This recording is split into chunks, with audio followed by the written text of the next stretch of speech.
Hi, I'm Amit Bagaria. I studied journalism in the US in the mid 80s, came back to India and worked with my father for about 2 years, and then decided to strike out on my own in 1991. In 26 years as an entrepreneur, I did several different businesses, but spent the last 16 years as a project consultant.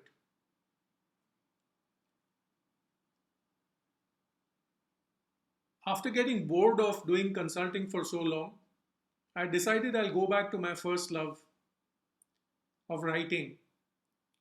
I had published more than 40 articles in leading magazines and newspapers, and many publishers had sort of told me from time to time that I should write a book.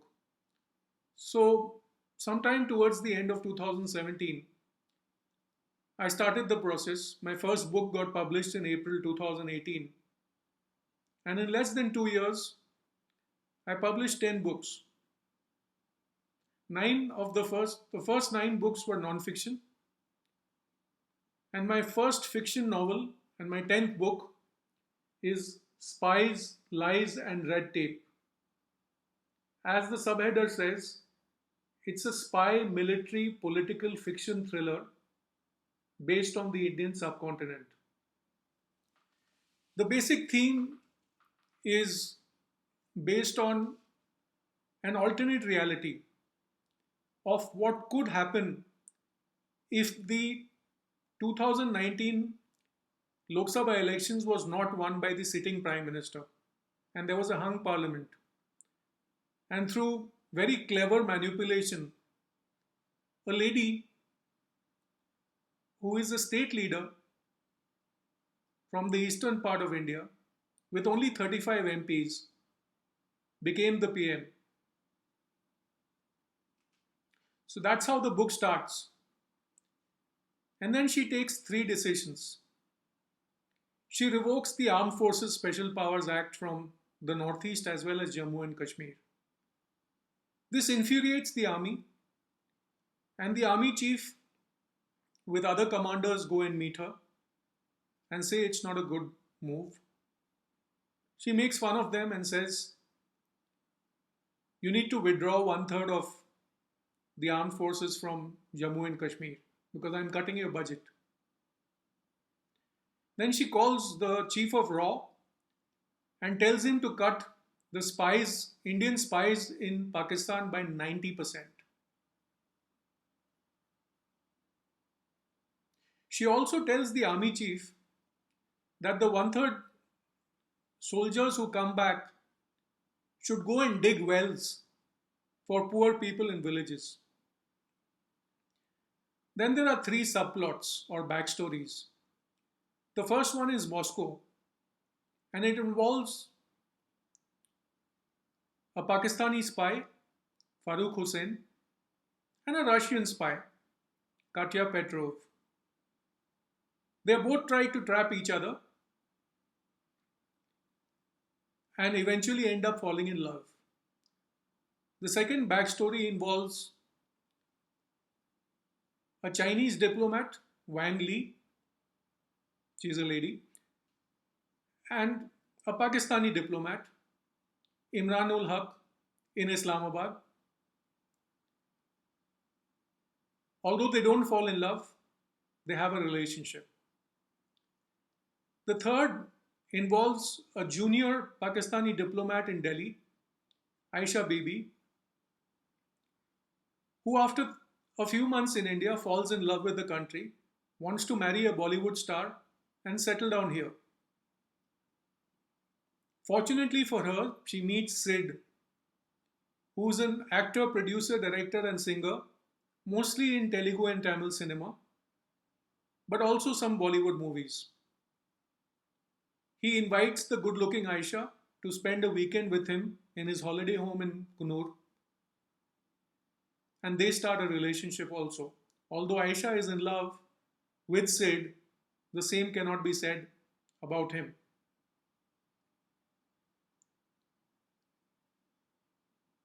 Then, early morning, one day, the Indian Army faces the biggest ever attack on its camp in Kashmir, resulting in the loss of the maximum lives in Indian history.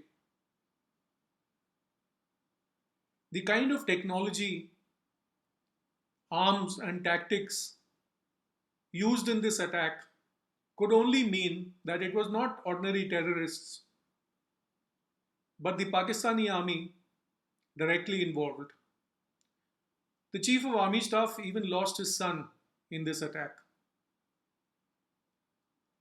But he, regardless, calls for an emergency meeting of six of the seven people most responsible for India's national security, including himself and the Air Force Chief, the Navy Chief, the IB Chief, the RAW Chief, and the Director General of CRPF. They meet and discuss how they should respond. The Army Chief wants a full-fledged. Army Chief says that the terrorist or the attack on the camp is to be treated as an act of war and responded in that way, maybe using all three services if necessary. The other five do not necessarily agree with him. Finally, after much discussion, there is a vote taken, and the Army Chief's plan gets voted 5-1. They seek an immediate appointment with the Prime Minister because they need her approval. She takes 3 days to grant that appointment. Yes. And when these officers enter her room, she asks the Army Chief, "Are you here to start World War III?" Throughout the meeting, she mocks and ridicules the officers. And finally says, "I don't want my Muslim brothers and sisters on both sides of the border to die. So I'm going to speak to the Pakistani PM and we are going to have a peace summit." A summit is held in Islamabad. Out of 48 hours, only 2 hours are actually spent on discussions, the rest on sightseeing, banquets, and whatnot. At the end of this summit, there is a press conference in which, as usual, the Pakistani PM declares that they are not supporting terrorists. Shockingly, not just for India, but for most of the world, the Indian Prime Minister invites the Pakistani Prime Minister to New Delhi to be awarded the Bharat Ratna. Her flight back to Delhi, Air India One, suddenly disappears from the radar. The air traffic controllers cannot get in touch with the pilots because Air India One is usually flown by Indian Air Force officers. When Air Headquarters informs the Indian Air Force Chief, he says, "Don't worry, I have things under control." India's Cabinet Secretary and Defense Secretary are trying to get in touch with the Air Chief and the Air Vice Chief, both of whom don't come on the line. Simultaneously, army trucks move into central Delhi, into all ministry offices and ministerial bungalows, and take all ministers into custody. If I tell you more, I'll be giving the plot away. The book has done very well. In about 9 months, it has sold more than 4,400 copies, has been an Amazon bestseller for more than 17 weeks, has got over 330 reviews on Amazon with a 4.2 average rating, and over 660 ratings on Goodreads with a 4.37 average. I've also sold the Hindi publication rights to a leading Hindi publishing house. Thank you.